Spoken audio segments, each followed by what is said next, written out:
તો જે થવાનું છે ગુજરાતમાં 120 કલાક પછી, એટલે આપ માની લો કે 2 દિવસનો ગેપ છે અને 2 દિવસ પછી, 2 થી 3 દિવસ પછી ભયંકર વરસાદ આવી શકે છે। ગુજરાતમાં ક્યાં વરસાદ આવશે, શું આગાહીકારો કહી રહ્યા છે, તેની આપણે સૌથી પહેલા વાત કરીએ। આપણે બિગ વોલ પર આપણે ગુજરાતનો નકશો પણ આપ જોઈ શકો છો, મારી ડાબે દેખાઈ રહ્યો છે અને આ ચોમાસા પહેલા ચોમાસું જે 21મી તારીખે આગાહી કરવામાં આવી છે તેની વાત કરીએ।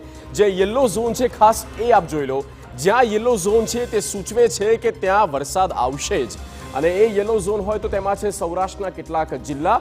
તેની આપણે વાત કરી લઈએ, જૂનાગઢ, રાજકોટ, અમરેલી, ભાવનગર અને ગીર સોમનાથ આ એ જિલ્લા છે જ્યાં વરસાદની પૂરેપૂરી શક્યતા, માની લો 100% વરસાદ આવશે। ત્યારબાદ વાત કરીએ દક્ષિણ ગુજરાતની। દક્ષિણ ગુજરાતમાં જ્યાંથી આમ દર વખતે ચોમાસું બેસતું હોય છે અને એ જિલ્લા છે ડાંગ, નવસારી, ત્યારબાદ વલસાડ, ઉપર આવીએ તાપી, સુરત, ભરૂચ, નર્મદા, છોટાઉદેપુર, મધ્યમાં આવીએ તો વડોદરા છે, પંચમહાલ, દાહોદ, મહીસાગર, અરવલ્લી, ખેડા અને સાબરકાંઠા આ એ જિલ્લા છે જ્યાં ભારે વરસાદ થઈ શકે છે। ત્યાર પછી 22 મેની આગાહી શું છે તેની પણ વાત કરી લે। જુઓ 22 મેનો આ નકશો થોડોક અહીંયા જે છે તેમાં કેટલાક રંગ બદલાયા હશે, કારણ કે કેટલાક એ જિલ્લા છે તેમાં પણ ઘણો બધો ફરક થાય તેવું લાગી રહ્યું છે।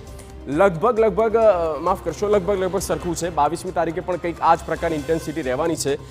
22મી તારીખ, ત્યારબાદ 23મી તારીખની વાત કરીએ। 23મી તારીખમાં શું બદલાવ છે જુઓ, આખું ગુજરાત કવર કરી નાખ્યું છે। આખું યલો ઝોન, એનો મતલબ એ છે કે બોસ આખા ગુજરાતમાં વરસાદ 23મી તારીખે પડવાનો છે। 100% વરસાદ થવાનો છે તેવી પણ આગાહીકાર કહી રહ્યા છે। માટે તમામ જિલ્લાને 33 જિલ્લાને આવરી લેવામાં આવ્યા છે। આ 23મી તારીખનો રોડમેપ છે। હવે 24મી તારીખની વાત કરીએ। 24મી તારીખે પણ એ જ દેખાઈ રહ્યું છે। આમાં કચ્છમાં પણ વરસાદ છે, આખા ગુજરાતમાં 33 જિલ્લામાં 24મી તારીખે પણ આગાહી આપવામાં આવી છે। ત્યારબાદ 25મી તારીખની વાત કરીએ। જુઓ 25મી તારીખનું ચિત્ર અહીંયા થોડુંક બદલાયું છે અને મધ્યથી લઈને ઉત્તર, એમાં બનાસકાંઠા, પાટણ, મહેસાણા, સાબરકાંઠા, અરવલ્લી અને ગાંધીનગર આ જિલ્લા જે છે ત્યાં વરસાદની શક્યતા ખૂબ જ ઓછી છે।